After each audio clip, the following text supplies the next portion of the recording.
Good afternoon, ladies and gentlemen, and welcome to this session, New Partnerships, Lessons for All. My name's Tony Collins, and I'm the Chief Executive of St Michael's Hospice in Harrogate.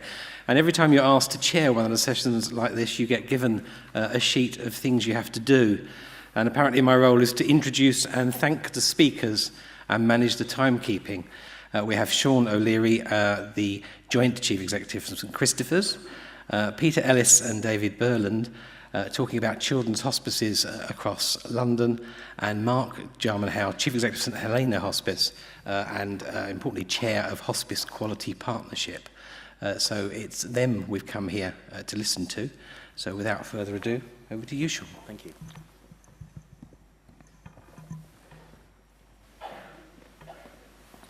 It's actually quite a long walk. Good afternoon, everybody. I'm going to share some reflections really on partnerships. They're partnerships that probably many of you undertake. I don't claim them to be anything special. They're just partnerships that we are involved in. And I want to share some reflections and some thoughts about how they might be improved and what we can learn from them.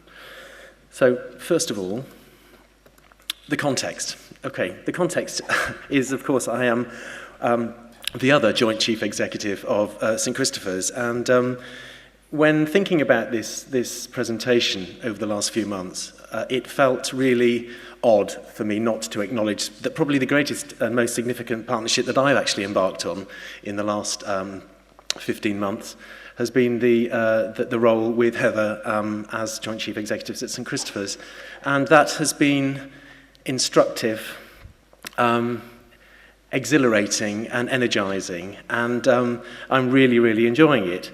And of course, in any partnership, as we've thought through some of the principles about how we work together, there are things that you have to face that you would perhaps prefer not to, but there are great moments of shared triumph. And hopefully you'll see that in some of the organizational partnerships work that I'm going to mention here today. So, of course, as new chief execs to St Christopher's, we've inherited partnerships. And I think it's probably worth just spending a few moments thinking about how it is when you join a partnership as a new person, a new individual with your own views about what is working, what isn't, when the organisation is already committed to that partnership. Because that's certainly been something that we've had to work through over the last year. And we've also had the opportunity to start to think about new partnerships and partnerships yet to be created. So I'm going to share with you, just in the next 20 minutes or so, some personal reflections, and that's what they are, on what makes partnerships work or not.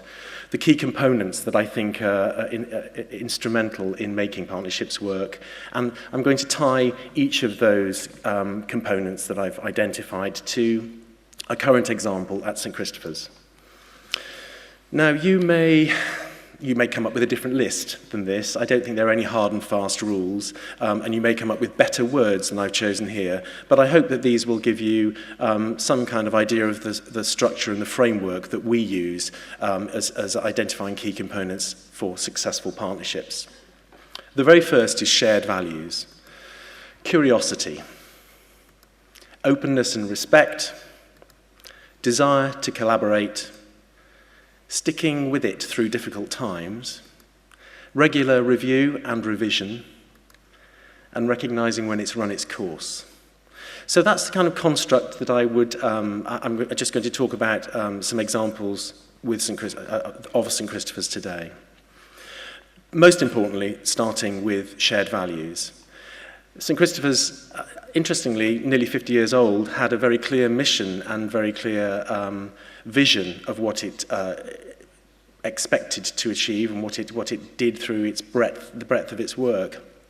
But we didn't inherit any stated values. So one of the most interesting exercises we've undertaken in the last year is to work with staff and volunteers to agree those values and use those as the baseline, the sort of the touchstone really for all the corporate and strategic decisions that we make. And I just leave these up for you here, not to go through them in any detail, but you'll see that one of the 6 values that we say must guide our work is stronger through partnerships. Really important, right at the core of what we do, is we believe that we will be stronger with others rather than going alone on many, many things. And sometimes we have to remind ourselves that that's there, because the temptation can be that we perhaps know it, or we have got the right resources and we've got the right people, why not just get on with it? Invariably, there will be someone or another organisation out there who has a very different body of knowledge about the same issue that would enhance the end product considerably if we were to involve them. So let's just talk about those shared values, and let's give you an example of one of the projects that shared values really, really underpins. And that's a very new project. In fact, it hasn't even started yet. This is going to start in January 2016. And it's delivery of a new night nursing service being delivered in partnership with Marie Curie. And the reason I've cited this here, I think it's often sometimes tempting for independent hospices to fear the bigger organisations such as Macmillan and Marie Curie. Loss of identity, competition around fundraising, all those sorts of things can mean that we veer away from the opportunities that these kinds of partnerships really, really can help with. We're very excited about this. The service will be commissioned by Bromley CCG, and Marie Curie will be the lead partner, which we're very happy about. They have lots and lots of experience of providing night services in the community, probably more than we do. But as the lead partner, if they can't provide the nurse, we will, from one of our staff. And what's been interesting is that 30% of the night service is already used by patients registered with us, not the more traditional palliative care service, but the Bromley Care Coordination Service that you've heard mentioned earlier on today. So we're really, it was a bit of a no-brainer, really, to be blunt. Both organisations, St Christopher's and Marie Curie, are really rooted in ensuring that people at end of life get good care and get better care. And often the care services in the community and at night time are at their weakest. So it seems really, really important that we combine our values and make a service work. So hopefully at some future point we can report on the success of that. The next component I want to talk about is curiosity, and the example I want to give is a service you've heard something of already if you were in the plenary just preceding this session. Jan Noble, who's a member of our team, set the service up now some 3 years ago, and the reason I'm talking about this in terms of curiosity, because we were sure that there were people out there in our patch who needed better end-of-life care and who were not being referred to us or through the more traditional specialist palliative care routes.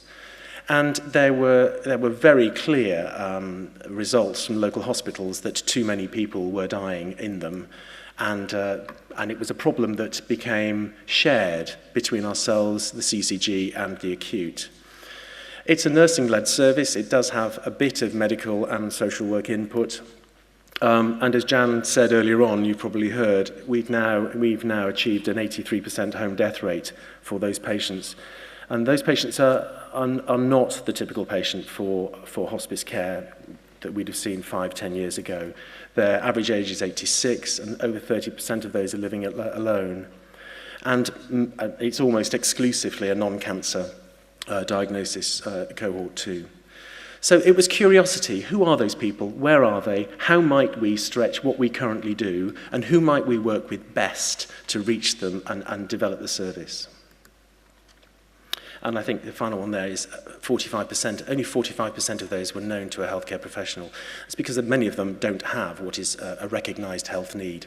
They may be registered with a GP, but and some will have some district nursing input, but that's about it. So the next component I'd like to talk about, and I've combined these because I didn't want to have 1 word per slide and go on forever. But this is around openness and respect. And the example I'd like to cite here is the long-standing relationship that St Christopher's has with the Cicely Saunders Institute at King's College, particularly around the delivery of the MSc in palliative care.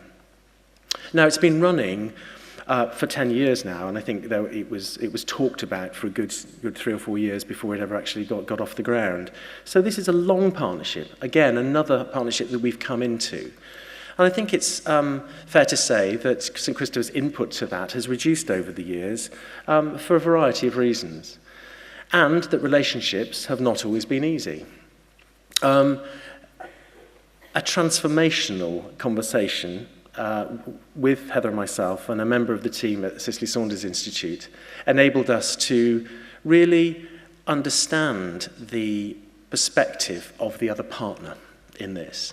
So as an academic institution running an academic course, of course the Cicely Saunders Institute believed that they were the lead partner. And in fact, over the years, they had taken much more of the workload in organising external speakers and the overall coordination of the course. Many St Christopher staff still have input, but things have changed. And I think because it hadn't been addressed openly, relationships had gone uneasy. So the partnership, I think, has actually breathed anew, because we understand that we may now be a minor partner in this partnership, but we still have an important offering to make, and we are still clear that we have responsibilities to make sure that overall the MSc in palliative care is meaningful and successful for its participants. Been very interesting. Desire to collaborate is the next one. And I'm just going to cite a very recent fundraising opportunity, really. Many of you may have been invited to apply for something called a data dive. And it was an opportunity offered by Marks and Spencer's, M&S I think we call them now, and an organisation called DataKind. And there was an open invitation to any charities to apply to have a team of experts dive into our data to help us with some methodologies, some tools, and some insight into the analysis. And it was a very, very, I suppose, a really interesting partnership, not least because there was a corporate connection, and a big corporate connection, which was always is always nice to establish, but also because of the expertise that they were offering. The expertise about data analysis that we just ordinarily can't afford in a hospice, even a large hospice like St Christopher's. You just don't have that kind of in-house expertise. So our data manager in the fundraising team and our ICT manager benefited from some really in-depth analysis from a whole group of industry experts. 4 charities were successful, and there were between 40 and 50 data experts, 40 or 50 data experts who gave intensive 2 days worth of work. They were long days, 12 hours. And I went along on the final day where they all presented their work and their findings. And it was in this huge warehouse with 4 sort of clusters of people around the room, all with lots and lots of people, really, some of whom had had no contact with any of the charities before, absolutely immersed and determined that we would go home with greater understanding of the data that we have and greater knowledge of how we might interpret that, mine that, collect it, report on it in future. Fantastic opportunity. And of course the partnership doesn't end there. Many of those experts have had their appetites whetted through the immersion of that data, and they're going to keep up contacts, and they are going to support us as we take some of their work forward. I talked about sticking with it through difficult times. Partnerships, especially long-standing partnerships, do go through difficult times, and it is really important to recognise that and to do what you can to address it and to be clear about changing expectations. So for this, I'm just going to share an example with our care homes project. In implementing one of our programs called Steps to Success, getting a bit lispy here. It's one of our initiatives that we run in residential care homes. And as often happens with high turnover of staff in these situations, there can be a lot of initial interest in a project. And then pressures of work or different conflicting demands on people's times mean that, the project sort of perhaps takes a back seat. We had a particular example of that with one care home. Great buy-in originally, but it waned. And they were increasingly reliant on primary care for interventions. There were more emergency admissions to the local acute hospital, and the learning that we were trying to establish wasn't actually sticking. So one of the clinical nurse specialists actually decided to spend some really intensive time sitting alongside that manager in the home. I mean, that's part of the work anyway, but it was a degree above what we would normally do, and really helped him, enabled him to deliver a much more coherent understanding of what the project was trying to do to the rest of his staff. And actually, just between 2 and 3 weeks ago, following that, the first death in that home happened, and actually it was managed in the home, and the patient did die a peaceful death. Now, that's only one, and okay, it may be different again in a month's time. But I think it is just a small but very important example of how acknowledging that things aren't going the way that they should do, and then putting a little bit of extra resource in can bring you back on course. And the course, of course, is shared by the care home and ourselves. A couple more. This is the importance of regular review and revision. The example here is of our schools project. Now, again, this partnership isn't anything to do with Heather's and my arrival at St Christopher's. It's been running for 10 years. It's a fantastic initiative. It's actually been picked up, and many of you in hospices around the country have done your own versions of this, working with local primary schools, basically reducing the fear, helping people have conversations about death and dying, and starting young. It's been a really important reach out really from us to our local community, and it's actually been delivered by our arts team and our childhood bereavement service in conjunction with each other. Now that's still running. We've gone through regular reviews in 2007, 9 and 12, and often at the end of each program. And it just stresses to me the importance that you can still have a valid reason to have a new partnership. You might need to tweak it. New schools have joined us, old schools have departed, different priorities come along, but there's still relevance in that work, and there's still relevance in us engaging with schools to help people understand what we do. It's still going strong. And I suppose finally, my reflections about partnerships really are about the importance of recognising when a particular partnership has run its course. And whether that's a personal partnership or whether that's an organisational partnership, it's often the thing we are perhaps most wanting to deny. I'll give an example from St Christopher's, which is actually something that Heather and I have experienced in this last year. Now, the Conrad Hilton Foundation is a global philanthropic organisation which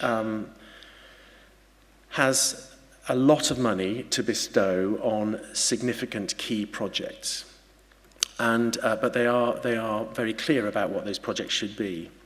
Now, in 2001, St Christopher's received the Hilton Humanitarian Prize, and that was largely in recognition of Cicely's work and the achievements that she had steered through at the helm at St Christopher's.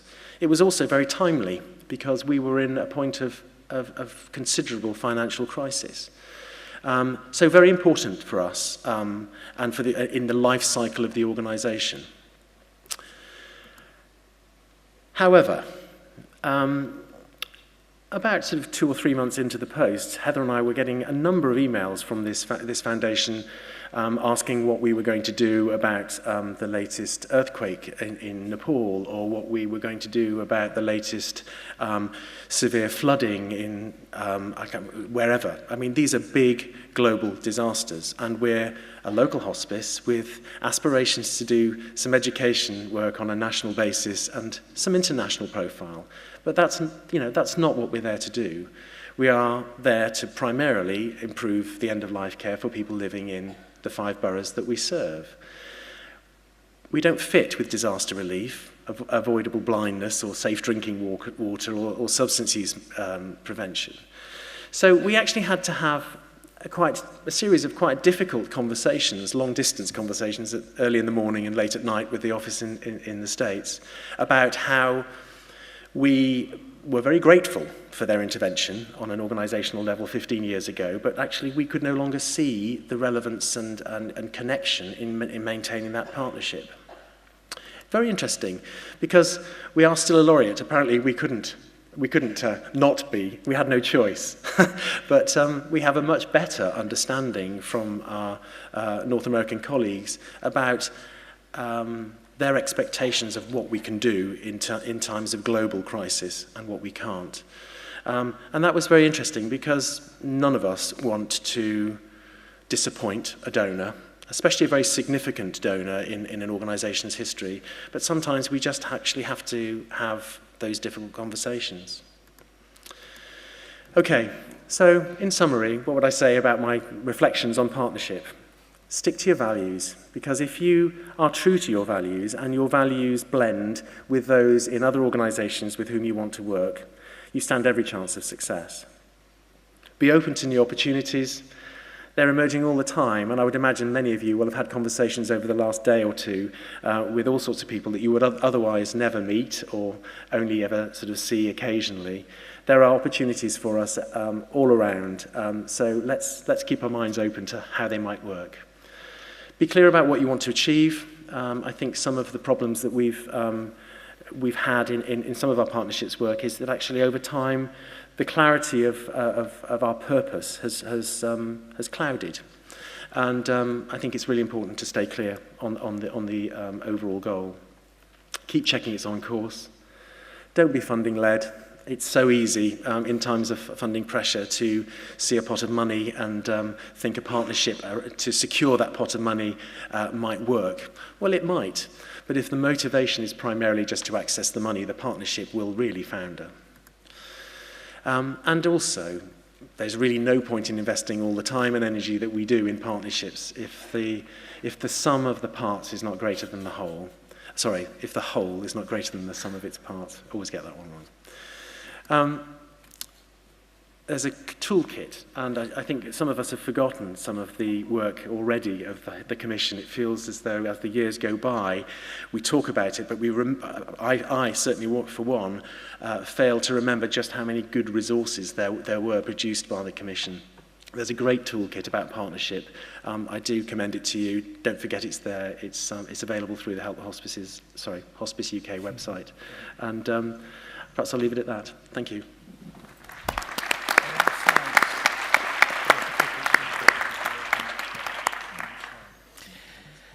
Thank you, Shaun. We'll take any questions or comments to Shaun. Angie Arnold, Chief Exec of the Shakespeare Hospice in Warwickshire.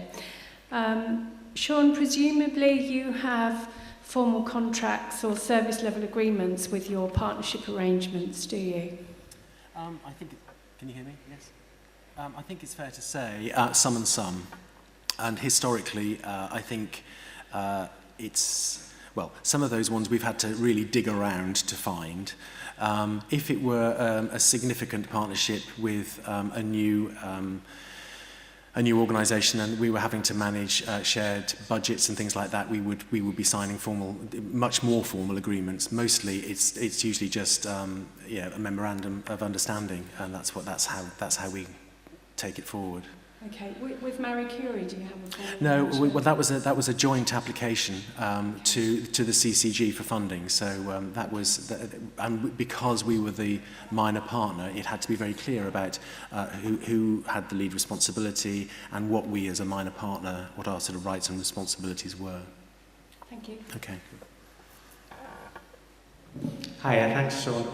I think one of the things I tend to think about when starting a new partnership, which is something you don't always want to think about because it feels like you're being really negative, but you're taking an additional risk when you do something in partnership, and the risk is that the partnership won't work. So, and there's not necessarily anything wrong with that. I think half of marriages end in divorce or something, so half of mine do anyway. So it's not significantly different. You don't actually know until you're doing it together. So do you think in advance about arrangements for what happens if this doesn't work, and how can we negotiate a split amicably and well in a way which protects any users of the services that we're providing? It's beholden on us to do that, really. I think it's so easy in the excitement of the moment to rush ahead and get something done. And I think hospices, and we talked about this yesterday in one of the sessions, just as we forget sometimes to put in place evaluation methods and methodologies and constructs to prove the efficacy of that particular endeavour, I think sometimes we fail to think about how it might be if it didn't work. How might it be if it doesn't work? I'm probably as guilty of that as anybody, but I'm always very happy to be reminded by colleagues to say, actually, let's just take a moment. All of this could be fantastic, and it might make a real difference, and it might help us achieve our goals, and it may add all sorts of value to the end-of-life care of people that we're there to serve. But reputationally, how might it be if it doesn't work? What's the risk of going into partnership with people who employ staff maybe who have different training to yours, who have different expectations, who have different terms and conditions? All of those variables, I think, are best faced early on. Hopefully it won't stop people taking a planned and calculated risk, but it's important to understand that most partnerships have to have elements of risk. Sorry, it does seem a long way to get microphone from the back. I'm Shaun, and I'm from East Lancashire Hospice, as you can probably tell from the accent. But I just wanted to ask really about your partnership with Marie Curie. At the hospice, we have found, especially with our CNS nurses, that there's a mix-up between funding for the hospice or Macmillan. So we do know instances where, you know, we have had a group that have raised £4,000 and they give it to Macmillan because they thought it was coming to the hospice because one of our CNS nurses was there to help care for them. Do you find any issues with that, or have you seen any issues? Well, actually, I can't comment on any experiences I've had of that at St Christopher's. I certainly came across that in my previous role at St Catherine's, and because Macmillan were actively providing end-of-life care services on the periphery of our patch. Our patch is overlapped, and I think there is within the general public some confusion, understandably so, about what the individual charities do, what they offer, and I think we aren't always as clear as hospices about the roles that we play and the roles that other organisations play. So in this instance, for the particular service that I talked about here, the partnership with Marie Curie, there felt too much synergy not to do it. We couldn't have afforded to provide that night service ourselves, and we couldn't, if we looked at the risks of bidding for providing the service on our own, and we thought we couldn't guarantee that we could recruit enough staff in 3 months and train them to the calibre that we'd need to in order to provide the full service. And I think that's the quid pro quo. It's about having to realise that we can't do it all. We can't all do it as well as we'd want to. And we will need to be clear about who we are. Our nurses going into people's homes will need to be clear about the organisation they work for. Might we lose some legacy money or some in memoriam giving? Yes, I suppose we might. But actually, if at the end of the day the service is being delivered and more people are getting better care at home, then that feels right. And I think every situation deserves more consideration. But it is a risk. It's an element of consideration. Thank you very much. Before we move on to our next speakers, could we just say thank you to Shaun? Thank you.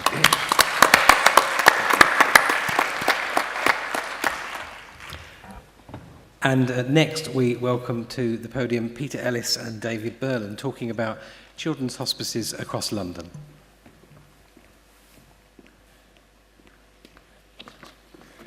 Thank you very much. I think I'm in safe company to say that with a nice panel of white, middle-class, middle-aged men, it's official. I have a diagnosis of man flu. So please bear with me because my voice may not hold up. But here we are. I'm delighted to share this slot with David, my colleague, who's one of the directors alongside me of children's hospices across London. We've also got Claire over here, who's another director of Howe, and the other two colleagues, I'm afraid, are not here at the conference, and I'm sure they send their apologies. So for me, the premise on which this started is that partnership and collaboration is absolutely critical, and I think it's particularly important at the moment in the world that we live in. We know that the reach, from our point of view, for reaching the number of children, young people and their families across London, there's a long way for us to go. The quality of care, I believe, can be improved. Sustainability is a real challenge, as we all know, for all of us. How are we going to manage that in the future? We need to make some changes here. And there's a real need for innovation, and we've been hearing a lot about that over the last day and a half since we've been in the conference. So our task today is to describe to you the journey that we have been on as to get to ourselves to being children's hospices across London. And to tell you a little bit of the achievements we've made, and then talk about something about the plans for the future. How do I change to the next slide? Here we go. Great. Here's a map of London. It's not a very good map in terms of where the hospices have been described, but I had to make it bigger to try and so you could read it. But there are 6 children's hospices that serve London, and I think at the moment we're right to say we probably don't need any more at this stage. What we do need to do is think about how we work together, and that's the I think for me the crucial point. 5 of those children's hospices are currently as members of Howe. One, which is Demelza, and we've got the new chief executive here, Ryan. We're talking to him at the moment, and I know he's keen, and I think we're keen, and we're hoping that we're going to get that negotiated soon so that he'll be part of Howe, so that'd be fantastic.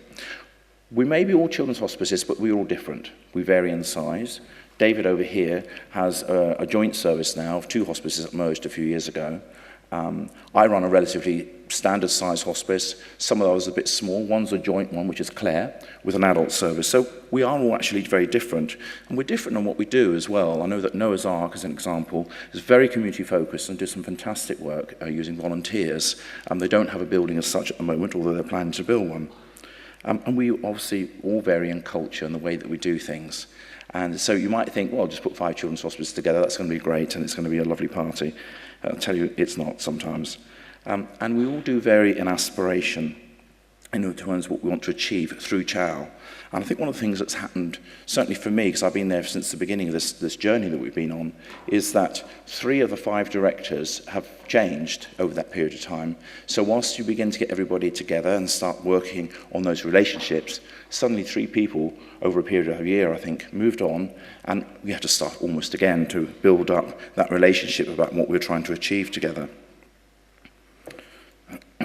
So why do we want to do this? And I've hinted at this already.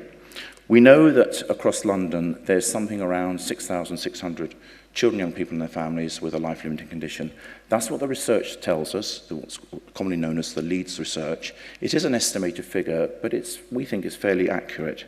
The more important point about that, though, is I think between us, we're serving anything up to probably a maximum of 2,000 families across London. So 30%. We know we've got a way to go.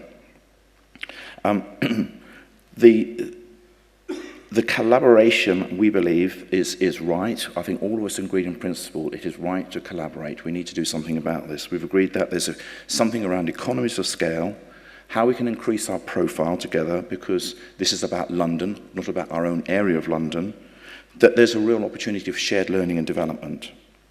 The thing is, though, when we first had the discussions, and it started in 2008, and then we had our first main meeting in May 2009, it took 3 years from that point before we finally agreed about how we're going to move this whole thing forward.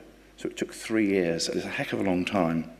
We agreed finally that a registered charity, but importantly a company, should be formed called Children's Hospice across London, which of course required some legal support to make that happen, which we had to take on board, and we were very fortunate getting some pro bono support.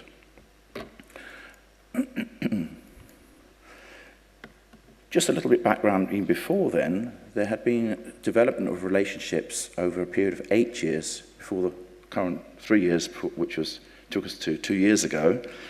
So a heck of a long time. We had things called the South East Region Group, which included all the hospices serving London plus the South East of England, all coming together to talk about the need for collaboration, even at that point.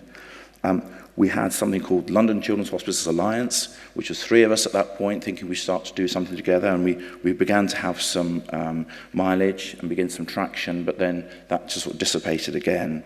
So therefore, I think the actual formation of a company was a really important point, and we really insisted that happening. When we started talking about this, it was based on the problem that are facing us, that one of the children's hospices were having some real financial difficulties. Haven House, and I know they won't mind me saying that, were at the time suddenly finding themselves in financial difficulties. And my chairman, Robin, said, we just don't need a children's hospice to collapse on us. It's not good. They're supporting families. That's not good. It won't be good for the rest of us if that happens, because it will have an impact on our reputation generally. We need to do something about this. And so rather than thinking about how can we bail you out and how can we help you financially and so on and so forth, there was a much wider vision that Robin had to say, we need to do something collectively across London. So we started these, at the time, 7 bilateral discussions, and you can imagine trying to get 7 meetings with a chief executive and a chair in each one of those meetings together over a period. It took a long time. And we finally did that, and it was in May 2009 that we all came together. The only time we could come together was on a Saturday, and we met in the Hilton Hotel in Canary Wharf, which they gave us for free, and that was excellent. And it was agreed in principle, yes, we need to do something, and everybody agreed that was necessary. The sustainability issue was there, and the need for increasing our impact was all part of that discussion. Now, we came up with this objective in May 2009, which obviously you can read for yourself. And I think the basic premise, which to me was really important, was absolutely critical. And it kind of goes without saying, but boy, does it need to be said, that we're here and our core and our main purpose is to support children, young people, and their families, and children with life-limiting conditions. If it wasn't for that, we wouldn't have our organisations, we wouldn't have our jobs, we'd have to be doing something different. So, yes, we know it's important that we should try and think about how we can fundraise together and do the learning and development and all possibility of shared backroom services, etc. All of those are important and more besides, but actually our focus must remain on children, young people and families, because that's why we're there. The formation of CHOW, we also agreed on, part of the initial agreement was that we were wanting to move from a position of independence. We all knew each other well. There was, fairly good relationships there, but they weren't necessarily strong working relationships.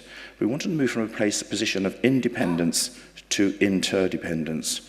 We created a vision and mission, and we were there to support children and young people and improve the services provided to them. And there was also a discussion at that time, the need for collaboration, partnerships, and the possibility of mergers as well, should that be needed. We went through 3 cycles of discussions after the May 2009, and the chair and chief executive got together again on a Saturday in the Hilton Hotel, very nice. And it was over a period of a year or so that these discussions took. Each time the chief execs were charged to go away and look at opportunities of how we could start this work together. We decided as well during that period that we needed someone to help us, so we employed a very part-time project manager to help with us. And we were also very fortunate that at the same time the Department of Health were giving a lot of money to children's palliative care, and £30 million had to be spent in 6 months. great, lovely. We love the government, don't we? But we took advantage of that, and we were able to get some money for actually developing a learning and development strategy, because we believe that getting a staff development program in place was really important. And we did that with Kent University. We actually we paid for our facilitator costs, and we also had a staff conference as well, amongst other things. What was going on underneath, and Shaun's been talking about this as well, there's a need for building trust, and it took time. That got interrupted, and we had to start doing it again, of course, in different ways. There were different perspectives of what people felt and why we were coming together in the first place. The need for the open dialogue, again, was what Shaun was talking about. Different appetites for what we could achieve. Some were very ambitious, like me. I had visions of us really going places. But there were different cultures as well, and obviously that was going to be challenging in terms of how we should work together. And there were different timescales that we had in our minds as well. We finally agreed to form a company, and that was in June 2011 it was actually formed. And then we were registered as a charity in 2012.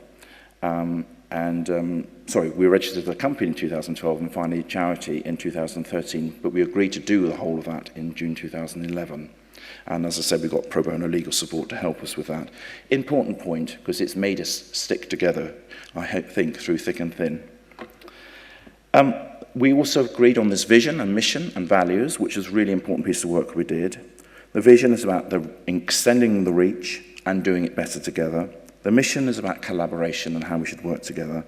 And the values, of course, inevitably, children and young people first, and before our own individual organisational needs, and also a need for openness between the members, which again is really important. Now at this point I'm going to hand over to David, who's going to tell us a little bit more what we actually have achieved.